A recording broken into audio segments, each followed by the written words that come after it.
Lise, den usynlige kvinn. Kapittel 1. Hendelsen. Lise er en vanlig kvinne. Hun er en kvinne av vanlig høyde. Hun er av vanlig vekt. Hun har en vanlig jobb med vanlig inntekt. Hun bor i et mellomstort hus. Hun kjører en mellomstor bil.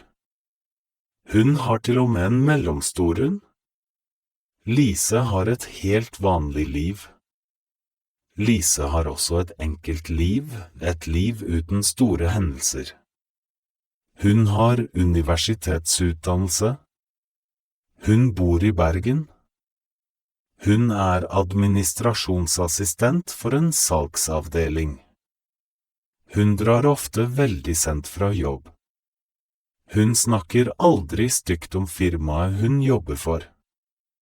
Hun er en ideell medarbeider og veldig dyktig i jobben. Lise elsker det stedet der hun bor. I helgene liker hun å tilbringe tid med venner og familie. De drar ofte på treningsstudio, kino eller til og med på teaterforestillinger. I forrige uke så hun og ektemannen hennes en flott filmserie. Men av og til vil Lise ta det rolig en stund. Det er derfor hun drar ut av byen noen helger. I dag kjører Lise ut på landet med vennene sine Per og Ellen. Vennene planlegger å grille. Lise stopper bilen på en rasteplass utenfor Bergen. Det er et vakkert sted med mange trær. Ellen ser seg rundt. Dette er et flott sted å grille. Jeg er enig, sier Per. Har vi nok mat? Selvsagt, svarer Lise. Jeg vet hvor glad du er i å spise. Alle sammen ler. Og så tilføyer Lise. La oss begynne matlagingen. Lise, Per og Ellen tar maten ut av bilen. De setter på noe musikk og gjør i stand til grillingen. Lise finner litt ved og setter i gang grillen. Hun venter på at den skal bli varm nok. Mens hun venter, sjekker Lise meldingene sine. Å nei, sier Lise. Hun har fått en melding fra sjefen på jobben. Hun har glemt å levere noe til produksjonsavdelingen. De trenger det akkurat nå. Lise har nettopp søkt på en ny jobb i produksjonsavdelingen. Hun har intervju på mandag. Hun må fikse dette med en gang. Lise ser på vennene sine. Hun tar opp mobilen sin. Hei folkens, sier hun. Jeg er straks tilbake. Jeg må ta en jobbsamtale. Å, kom igjen Lise, sier Per. Du jobber hele tiden. Per har rett, Lise, legger Ellen til. Jeg vet, sier Lise. Men jeg fikk en melding fra sjefen. Og hun er ikke fornøyd. Lise går bort til noen trær i nærheten. Det er kveld og det begynner å bli mørkt. Trærne er veldig høye. Hun kan nesten ikke se noe. Lise ringer kontoret. Hun snakker med en annen assistent. Assistenten ber henne vente på sjefen. Lise ser seg omkring mens hun venter og plutselig legger hun merke til noe. Det er et merkelig lys blant trærne. Lise legger bort mobilen sin. Hun går mot lyset. Lyset kommer fra en vakker metallball. Lise har aldri sett noe lignende. Ballen er dekket av mønster. Hun strekker ut hånden for å ta på den. Metallet er kaldt. Det er faktisk ganske behagelig. Lise plukker opp ballen. Og like plutselig som det gikk på, går lyset av. Ballen føles veldig rar i hånden hennes. Den er nesten for kald. Lise liker ikke følelsen.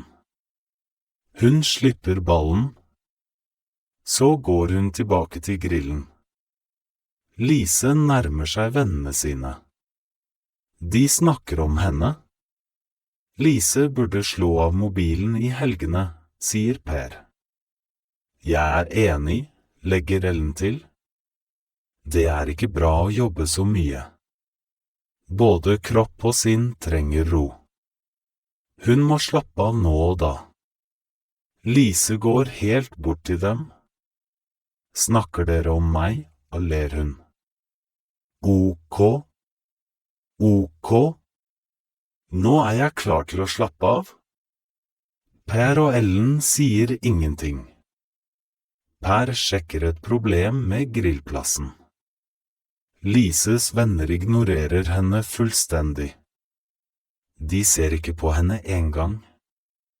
Hvorfor ser dere ikke på meg, spør Lise. Hun vinker til Per. Hun stiller seg overfor Ellen. Deretter tester hun dem på ordentlig. Hun danser rundt omkring og vifter med armene. Ellen ser seg rundt, men de ignorerer henne fremdeles. Det er som om Lise ikke er til stede. Per og Ellen fortsetter å snakke om Lise.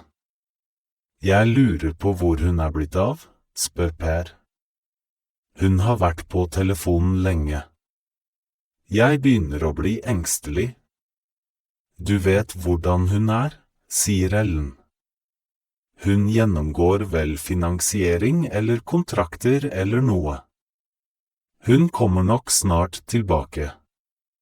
Da innser Lise noe. Vennene hennes kan ikke se henne. Hvor utrolig det enn er, virker det som om hun er usynlig.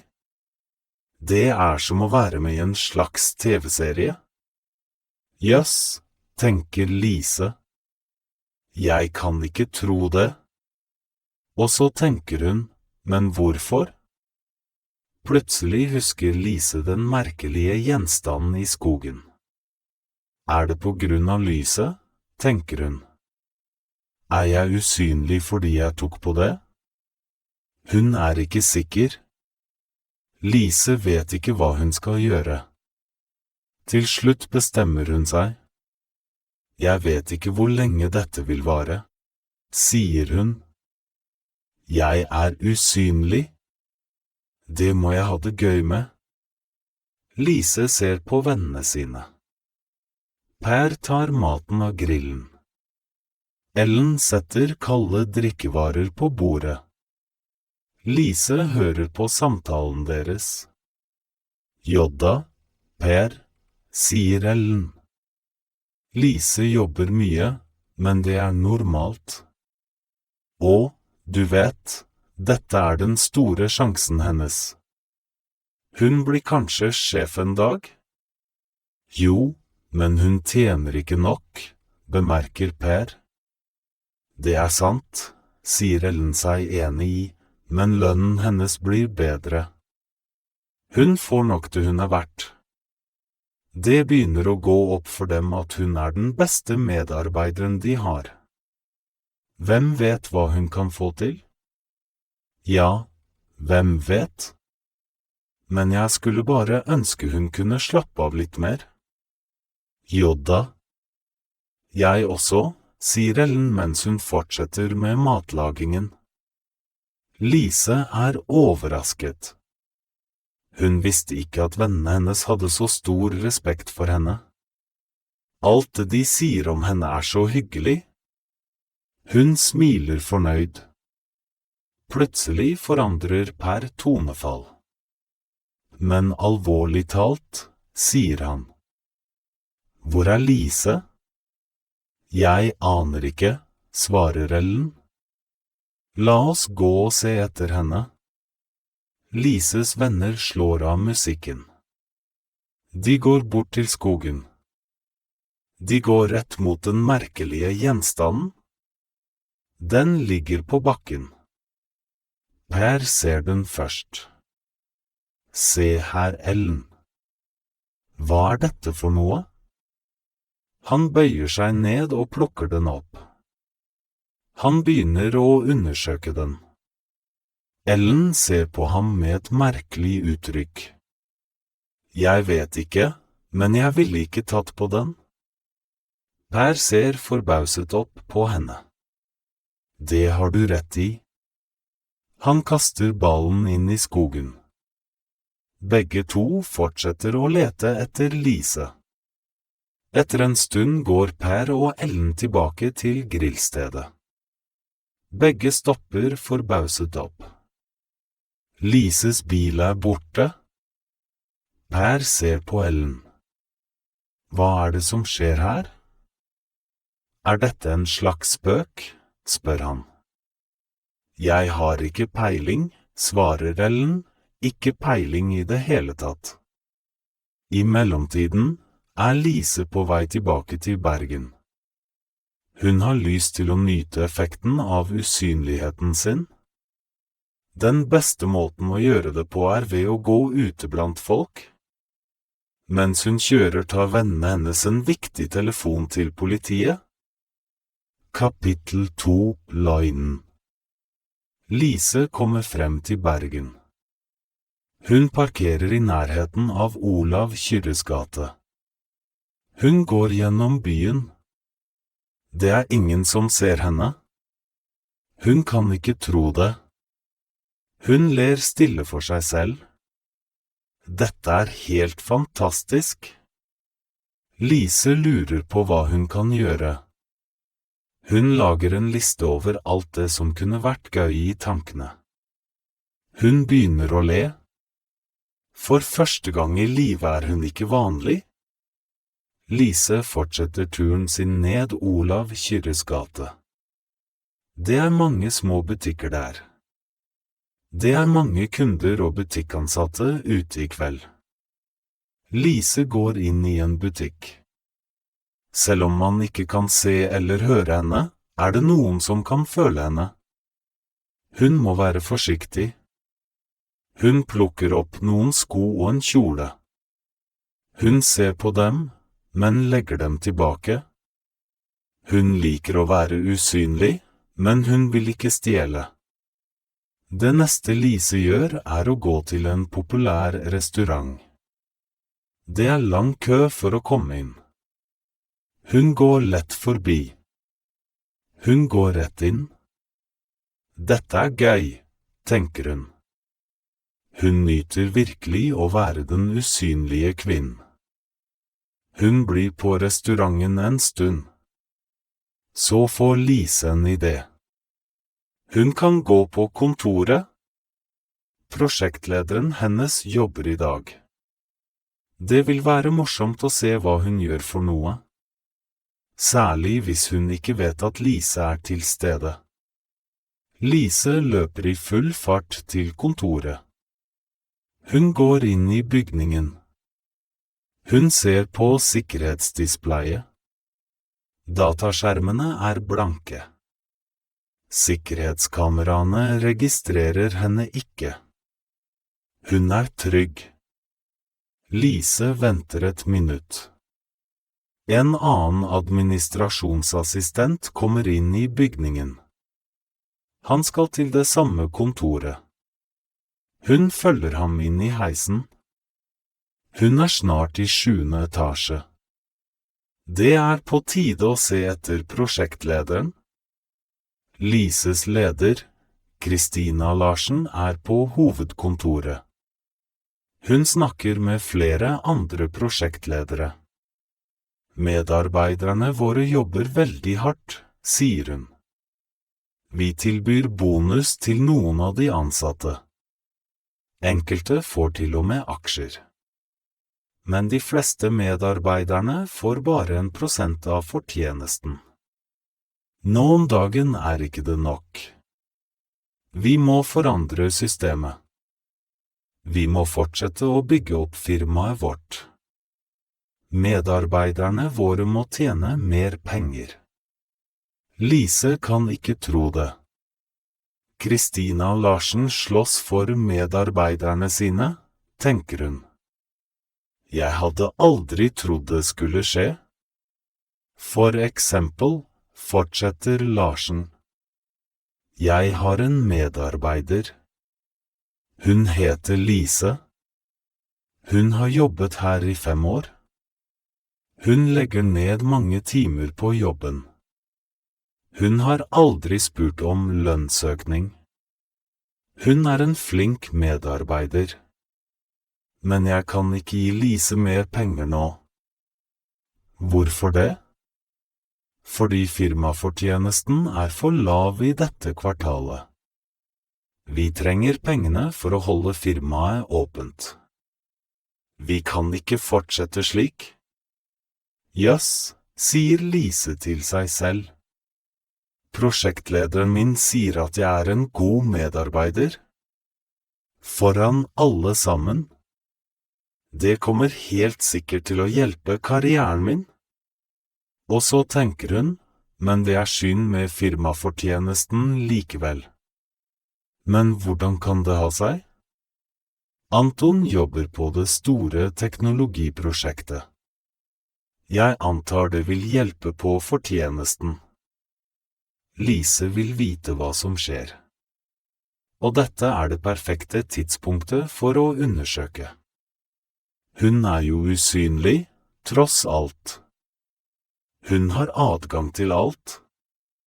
Lise går inn på Antons kontor. Anton er dataprogrammeringsleder. Jeg skal ikke stjele ideene hans, tenker hun. Jeg vil bare vite hvorfor firmaet taper penger. Anton har gjort det veldig bra. Han begynte som salgspartner. Han møtte alltid salgsmålene sine. Så ble han med i ledelsen. Nå jobber han på et stort prosjekt. Tilsynelatende står det mye penger på spill. Man burde løse firmaets pengeproblemer snart. Lise bestemmer seg for å lete i Antons mapper. Hun hører fremdeles sjefen sin utenfor. Anton, si meg, begynner Larsen. Jeg vet du jobber på det store teknologiprosjektet, det som er basert på det datanettverksprogrammet vi jobbet sammen på. Det prosjektet har stort potensial, har det ikke det? Vi kunne faktisk blitt rike av det, ikke sant? Det er veldig leit, Larsen, begynner Anton å si, men det er ikke gjennomførbart. Prosjektet koster for mye. Det er en enorm investering. Og nettverksprogrammering er veldig avansert. Vi har rett og slett ikke teknologien. Mens hun hører på, finner Lise prosjektmappen. Anton har gjort mye forskning. Hun ser det på dokumentene hans. Men Anton tar tydeligvis feil. Ifølge opplysningene og dokumentene har prosjektet stort potensial akkurat nå. Teknologien er ikke så avansert. Hun ser på papirene igjen. Anton lyver. Prosjektet er veldig lønnsomt. Hvorfor vil ikke Anton gjennomføre prosjektet, tenker hun. Det er et veldig godt prosjekt. Hvorfor lyver han? Da ser hun noe. Det er en annen mappe. Inne i den er det et brev. Det er skrevet på brevpapiret til en konkurrent. Lise leser brevet raskt. Anton har solgt ideen til konkurrenten. Han planlegger å si opp jobben for å jobbe for konkurrenten. Hvordan kan han gjøre det, tenker hun. Hvis vi ikke gjør dette prosjektet, får ikke jeg lønnsøkning. Lise bestemmer seg for at det er på tide å gjøre noe med Anton. Hun tar både Antons brev fra konkurrenten og prosjektmappen. Hun legger dem begge på Kristina Larsens skrivebord. Der, sier hun. Sjefen min får en fin overraskelse i morgen tidlig. Anton også, forhåpentligvis blir det politiet. Lise lar styremedlemmene fortsette møtet sitt. Det begynner å bli sent. Hun bestemmer seg for å dra hjem for å se mannen sin. De har kranglet mye i det siste. De hadde faktisk en stor krangel om jobben i dag. Det blir interessant å se mannen mens hun er usynlig. Kanskje hun får vite noe? Lise kjører hjem. Hun går forsiktig inn i huset. Da hun er kommet inn, hører hun at mannen gråter. Hva er det som er galt? Spør hun seg selv. Så hører hun ham snakke. Er politiet sikre? Sier han sørgmodig. Mannen hennes, Jan, er på telefonen. Han snakker med politiet. Da går det opp for Lise. Teoretisk sett har hun vært savnet i flere timer. Jan er antageligvis veldig engstelig. Jan legger ned telefonen. Han gråter enda mer. Lise blir klar over noe annet. Jan er veldig glad i henne. Hun ser på ham. Hun kan se at han har det vondt. Lise tar en avgjørelse der og da. Til tross for problemene de har, vil hun ordne opp i forholdet deres. Lise har lyst til å nå ut og røre ved ham. Så husker hun det, hun er usynlig. Han blir skremt. For første gang vurderer Lise hele situasjonen. Å være usynlig er som oftest gøy. Det har sine fordeler, men hun vil ikke være det for evig. Hvordan kan Lise bli synlig igjen? Plutselig får hun en idé. Selvsagt. Metallballen, tenker hun. Hun må ta på den igjen. Kanskje den kan gjøre henne synlig igjen. Hun må dra tilbake til skogen. Lise kommer seg inn i bilen. Hun kjører gjennom Bergens gater. Det er sent. Det er ikke mange biler ute. Allikevel kjører Lise gjennom rolige strøk. Det ville vært vanskelig å forklare en usynlig kvinne i en synlig bil. Ellen og Per er der fremdeles. Det er også flere andre mennesker der, til og med politiet. Hva skjer, tenker hun. Kapittel 3, Gjenstanden. Lise er tilbake ved rasteplassen. Det er en hel flokk mennesker der. Politiet er der også. Hva gjør alle disse menneskene her, tenker Lise. Plutselig blir hun klar over det. Det er på grunn av henne at de er der. Ellen og Per er også en del av flokken. De snakker sammen ved et bord. Lise går bort til dem. Mens Lise går dit, ser hun seg omkring. Alle sammen er der, vennene hennes, familien hennes, politiet og frivillige fra Bergen. Til og med Jan kommer kjørende. Tenk på det, Ellen, sier Per. Hvor kan Lise være? Jeg mener, vi var jo der. Jeg har ikke peiling, svarer Ellen. Hun kommer sikkert tilbake. Det er bare så merkelig. Jo. Et øyeblikk snakker hun på mobilen, og i det neste er hun vekk. Jeg vet det, sier Ellen. Jeg er veldig engstelig. Lise hører på. Hun har dårlig samvittighet. Hun mente aldri å såre noen, hverken familien eller mannen sin. Hun vil ikke at de skal kaste bort tiden sin. Hun vil bare komme seg tilbake til den metallballen. Hun har fått nok av å være usynlig. Hun hører Per snakke igjen. Du, Ellen. Husker du den metallballen? Borte ved skogen? Ja. Vel, jeg har en teori. Ellen ser på ham. En teori? Jo, fortsetter Per. Hva om den har noe med det å gjøre? Hva om den gjorde noe med Lise? Ellen fortsetter å se på Per. Hun virker forvirret. Lise, derimot, er ikke forvirret. Hun er bekymret.